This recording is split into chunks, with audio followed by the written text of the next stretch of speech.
I had an interesting conversation with a good friend of mine the other day. We were grabbing lunch, and she asked me if I thought that there was going to be a civil war or some sort of conflict here in America during or after the November election. And I've had a lot of mixed feelings about that. So I thought I'd share my thoughts and a little bit of what I told her, and maybe some extra thoughts that I thought about for a while after that. So, first off, for the last several elections, the losing side has not accepted the results due to perceived, whether legitimate or not, perceived funny business by the winning side.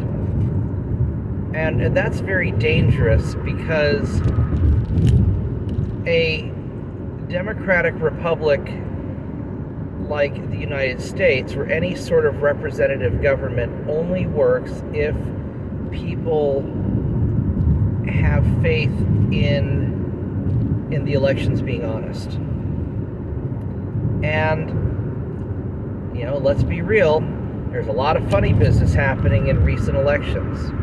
And I'm not even just talking about 2020, just even the last go-round in 2022, you had Mitch McConnell pulling a lot of funny business to scuttle other Republican Senate candidates that did not support him to be the Senate Majority Leader. So there's a lot of political infighting, and the Democrats seem to be having some issues with that Fetterman guy, now that I guess after his stroke he's starting to realize that maybe some of his previous ideas were a little bit misinformed. You've got the whole RFK thing going on in the Democrat Party. Now he's an independent. The political establishment in both parties does not like to have their power usurped.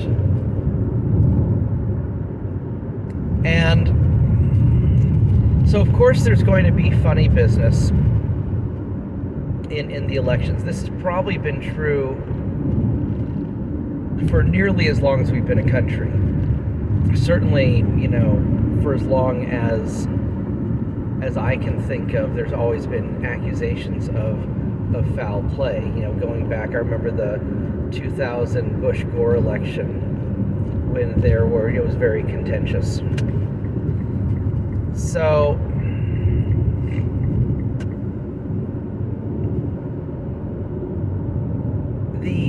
the problem is that in recent years, the rhetoric has been increasingly hostile. And, just like you had Maxine Waters calling out for people to confront and engage with Trump supporters, for example. And, you have the controversy over, what happened in January 6th or Charlottesville or any of these things. And in many cases, you have legitimately disgruntled people who are being incited by the federal authorities to kind of create a big ruckus, or a bigger ruckus than would otherwise naturally occur. And I think that a lot of times this happens so that every time there's a social crisis, people will cede more power to the federal government. And this has been consistently happening, since the first Civil War. After the first Civil War, the states gave a lot of power to the federal government. The federal government got more power in World War I, even more in World War II, after 9/11. There's been a very consistent trend in the centralization of power, which kind of goes against everything that America stands for. America is successful because we have, as much as possible, decentralized power because when you keep authority as close to the local level as possible, things work better. If I don't like something that the city government is doing, I can show up to the city council meeting and I can yell at them, stop doing that thing I don't like. Whereas in, let's say, communist China, if you don't like what the city is doing, there's probably not a lot you can do about it because it's probably coming down from a top-down order from the central party. And that seems to be the direction that people want to take America. So the problem is that you have politicians in both parties that don't represent the best interests or the desires of their voters, of their constituents. And this has been true for a long time. It's becoming blatant. And, you see people leaving one party and going to another because they don't like what's going on. Or you see people becoming very disenfranchised. And then you also see a lot of money, a lot of it's probably foreign money, funding groups that are prone to cause a lot of disturbance towards rioting. A lot of the rioting that we saw in 2020, in the summer of 2020, according to some of my Fed friends, a lot of that money that was supporting was foreign money. You get foreign money getting donated to the elections of local and county sheriffs and prosecutors and candidates who will let criminals loose, who will not enforce the law, or who will do a two-tier justice system, who will favor big corporations over local small businesses. You've got a lot of things that are being very disruptive in American society.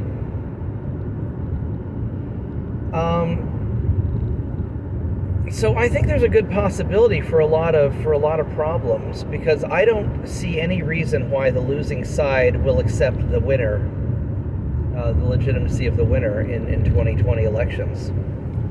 I don't see any reason why that would happen at all. Now, will we have like a civil war as we perceive it? The North and South marching against each other in large armies? No, we're not going to see that. If we ever have some sort of civil conflict in America, it'll be more tribal. It'll probably be more like rural areas versus urban areas, or individual counties defying the authority, saying, we don't recognize your legitimacy, you're not allowed to enforce your will here. It'll be something probably more like that. I know that the ruling elites, the people who run our country, or run the world really, the global elites are trying to foment, race wars all over the place. Whether it's deliberate or not, whenever you have, millions or tens of millions of foreigners surging into your country, whether it's legal or not doesn't matter, but whenever you have foreigners coming in at a faster rate than they can assimilate and adopt the culture, the dominant local culture, you're going to create tribal tensions between the two groups of people. You see this happening all over Europe. When I was in Turkey recently, they were talking about how there were problems with some of the migrants trying to pass through Turkey and causing trouble. You see this all throughout Africa, throughout Europe, especially. The lot of problems when I was in London back in 2016, I think it was. There were obvious tensions between the local or indigenous British population and the migrant Muslim populations, largely Afghan, Pakistani, or wherever they were from. And there were a lot of Romanians too, although the Romanians are very chill. They just kind of stayed out of everybody's way. They're all New York Yankees fans. We got along great. But you have enclaves of people in various countries, and here in America too, where they're not even trying to assimilate. They're trying to impose their old culture upon the new land in which they reside. Cows, yummy. And so I think that's a bigger threat than states marching against other states, because the states themselves are not unified. So I think we're definitely in for some spicy times. And if you live in a big city, I would suggest stocking up on food and supplies.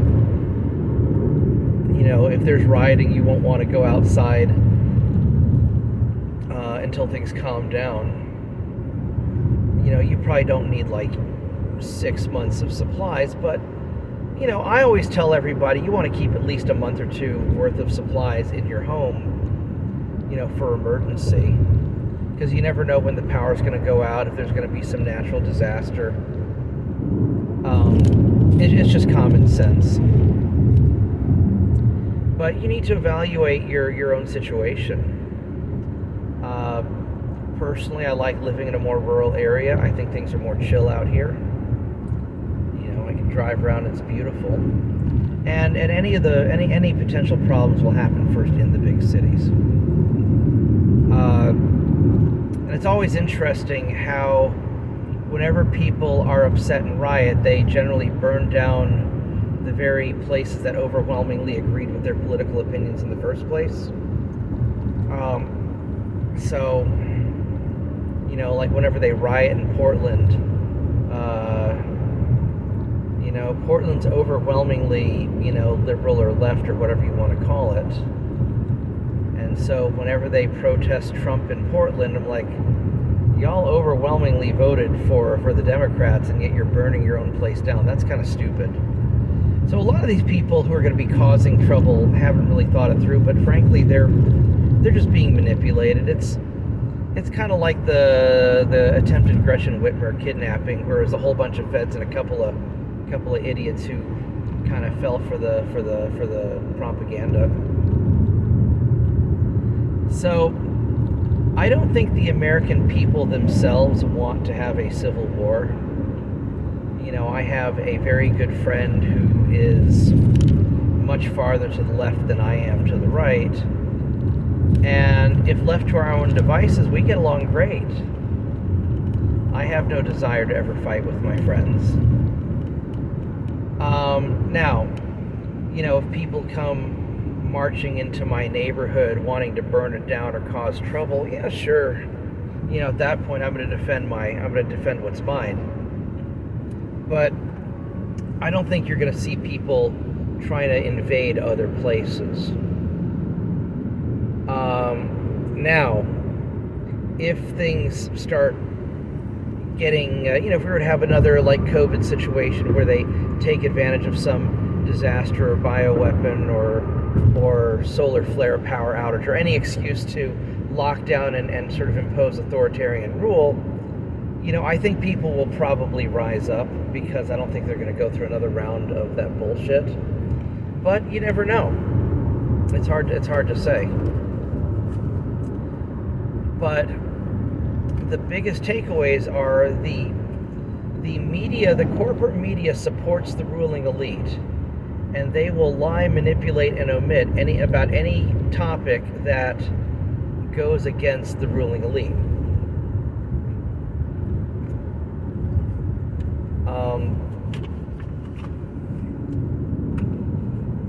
There's countless examples of that. You can get on Twitter and follow, or get on X and follow all the conspiracies that turned out to be true. That's not really disputed at this point by anybody who has any shred of independent thinking ability. So what can you do about it? Well, on a national level, you really can't. That's why I tell everybody, focus on your local community. Build good, strong bonds with people in your local community, even the people you don't agree with. Be a well-respected member of society. And take care of the people around you. Take care of your people. Your friends, your family, your loved ones.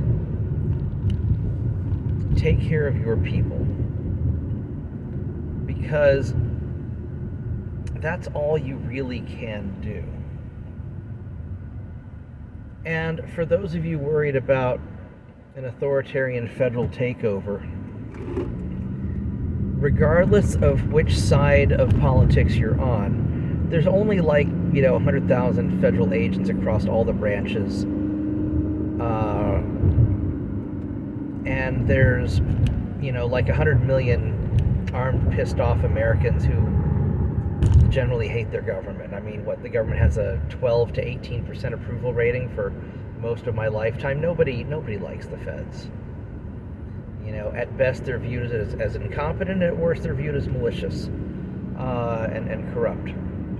So, that means that the armed population of America, which coincidentally is the most heavily armed civilization in the history of civilization, they outnumber federal agents by 1,000 to 1. And there's only about 1 million military members, of which probably only 400,000 of them are actual combat soldiers, something like that.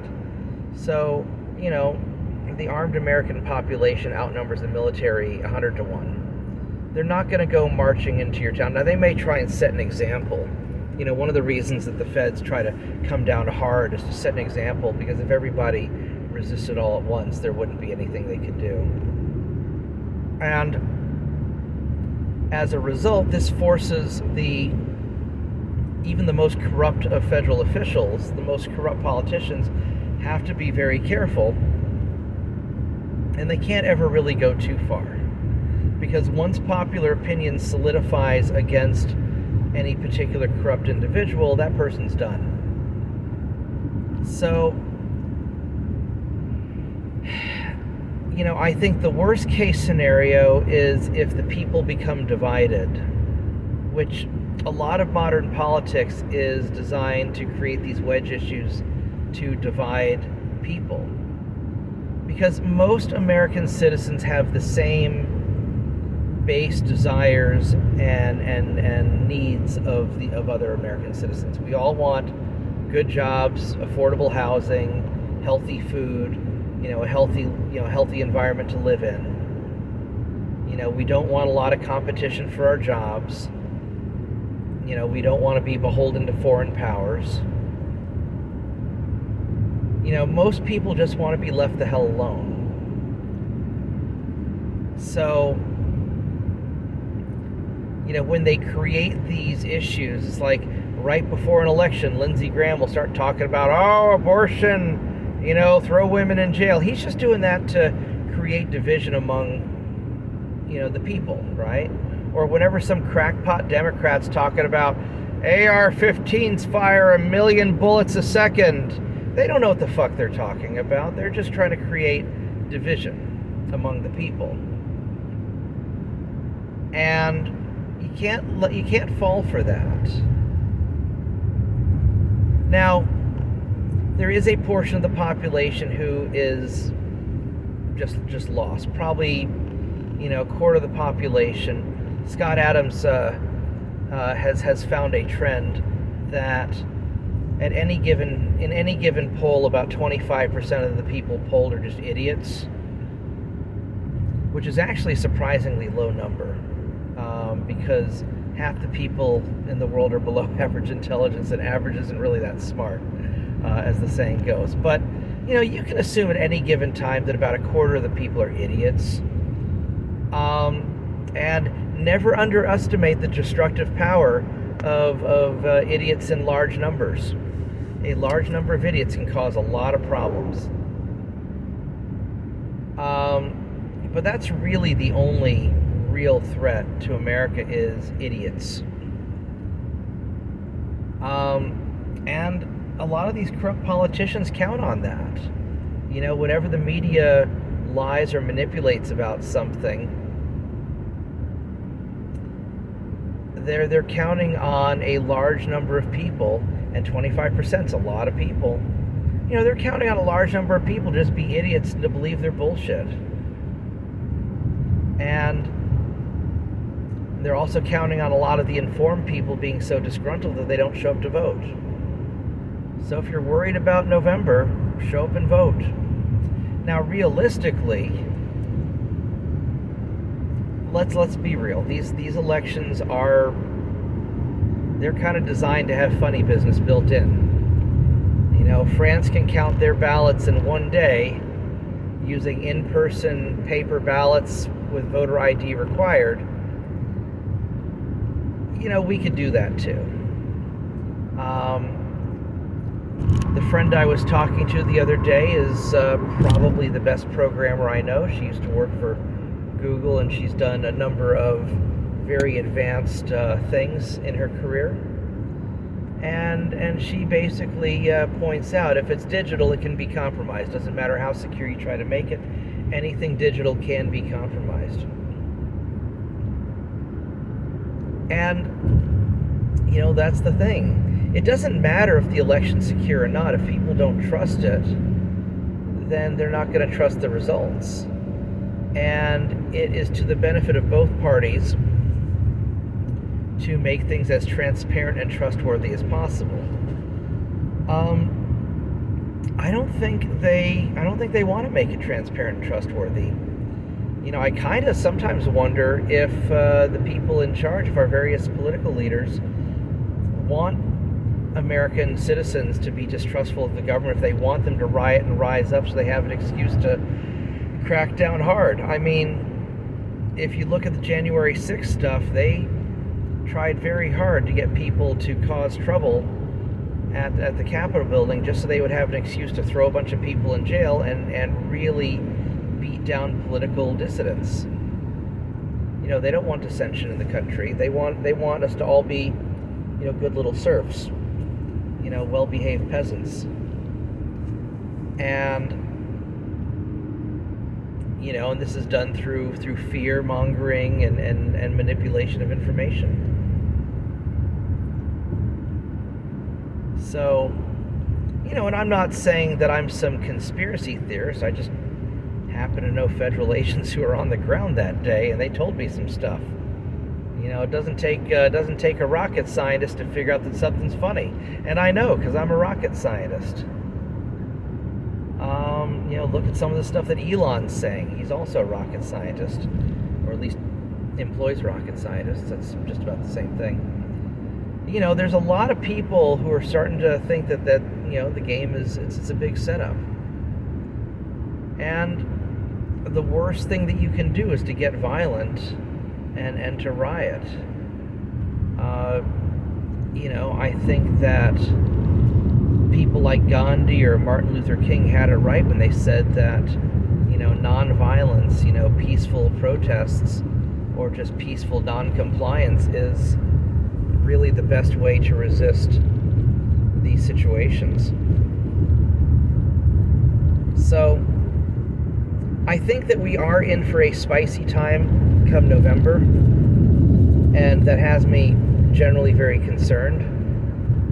But I think that the ultimate power is in the hands of the people, and I think that the federal government is scared of the people. If they weren't, they wouldn't be trying to take away our guns all the time. So don't do anything crazy, don't do anything violent, stay calm, make your voices heard,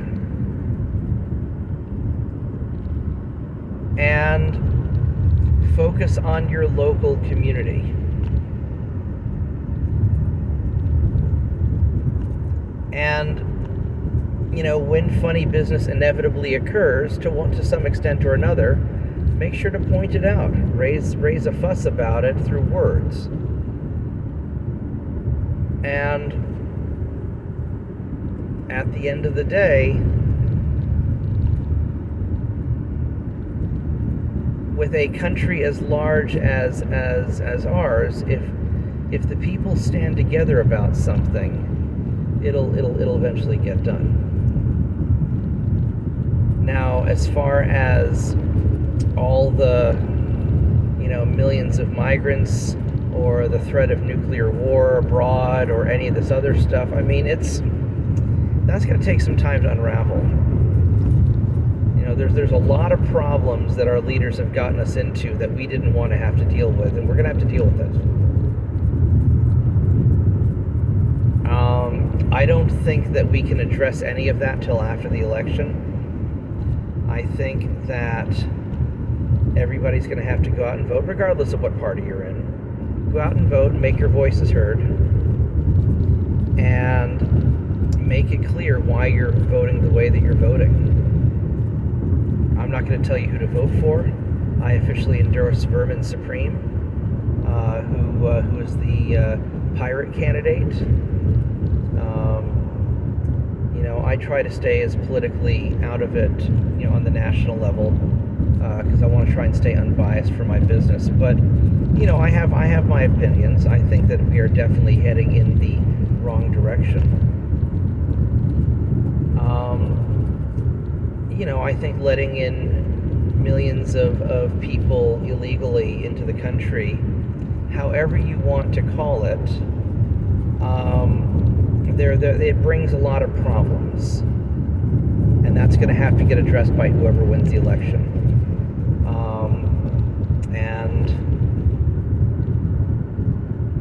I think that foreign manufacturing, we need to bring our manufacturing home. That was established very clearly during the COVID crisis, when we had supply shortages because we relied so heavily on Chinese manufacturing.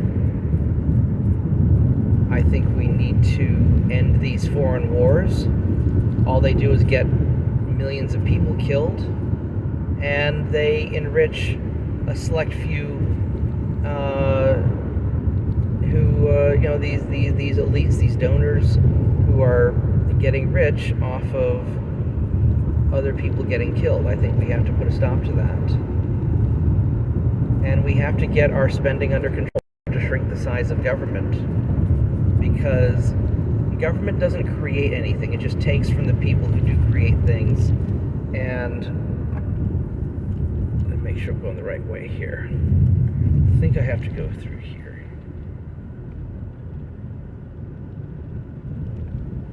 Yeah, I'm going the right way. Government doesn't create anything. They just take from others and redistribute it. And there are certain things that are so big that government has to kind of handle it. National defense, for example. But, we could probably get rid of 75% of the federal government. We'd be just fine. Historically, our government was originally something like 5% the size that it is now, with respect to population. These are all things that we're going to have to address. And it took us a long time. It took us probably about 100 years to really get into this mess. I would say probably since Woodrow Wilson, post-World War I, that really started the expansion of everything. A lot of the stuff that happened after the Civil War had to be done. But it certainly, started getting out of control then. Remember, there's not that much of a time. It's only, 40, 50 years from the Civil War till World War I. And then government really started expanding, income tax and all the property taxes. Do you really own your own property if you have to pay the government rent for it, essentially? So these are all things that we're going to have to address. But before we can do any of that, we have to find common ground. And my advice to politicians or political activists is, don't worry about all the small stuff. I mean, they worry about the small stuff because they want to divide us. But somebody who's acting in good faith, find one or two things that we can all agree on, and we can put aside our differences and try to solve one or two problems that we can all kind of agree on. Because when you solve problems,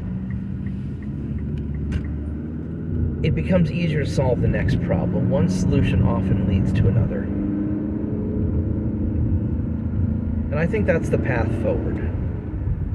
We need to become energy independent. I think the pathway to that's going to be nuclear power. Most people who know what's going on agree that it's going to have to be some form of nuclear power ideally fusion, but we're not quite there yet. That would solve a lot of problems, and it's a clean energy. It will help solve environmental problems at the same time. You know, I think that we need to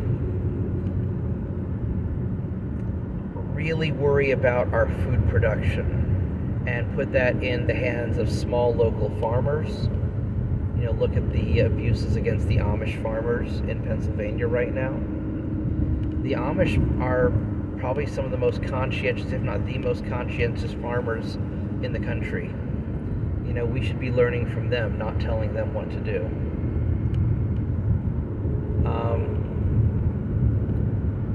You know, there's ways to solve these things. You know, we need to close the border.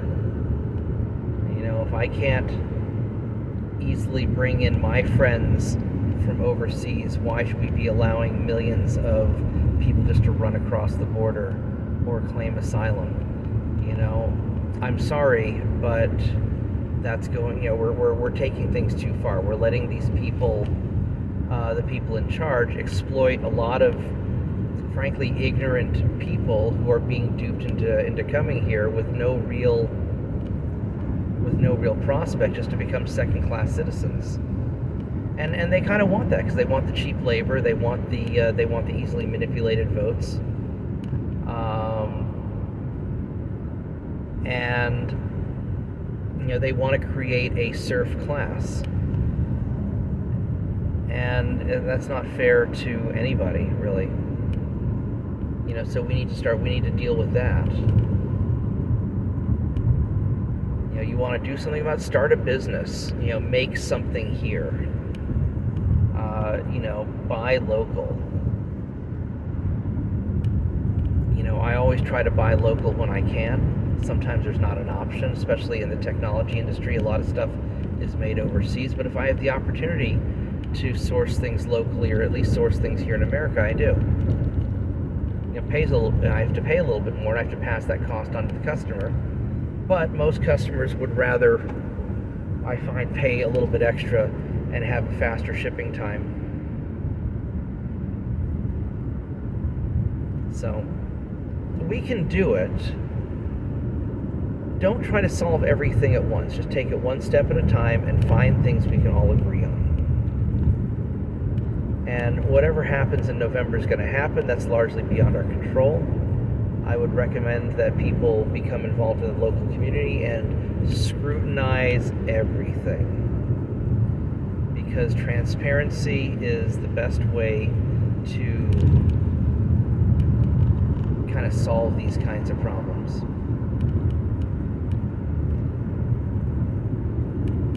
And if you focus locally on your local community, on the people you care about, the political differences are not that great when it's people you care about locally.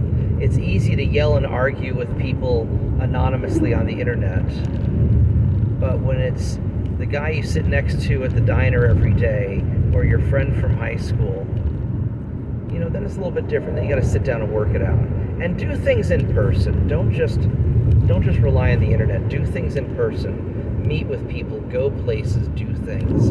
Be a member of society. And I think that's how we prevent the worst of whatever's coming. All right, I'm almost to my job site, so I will sign off, and I will catch you guys later. You have a great day, and I'll have a great day, and then we'll play some video games tonight. Goodbye. Thanks for watching. I hope you liked the video. If you did like it, subscribe to my channel and share it with your friends. You can also check out my website, Bobtheorc.com, where you can download a free copy of my dad's book and some other things. Have a nice day. Goodbye.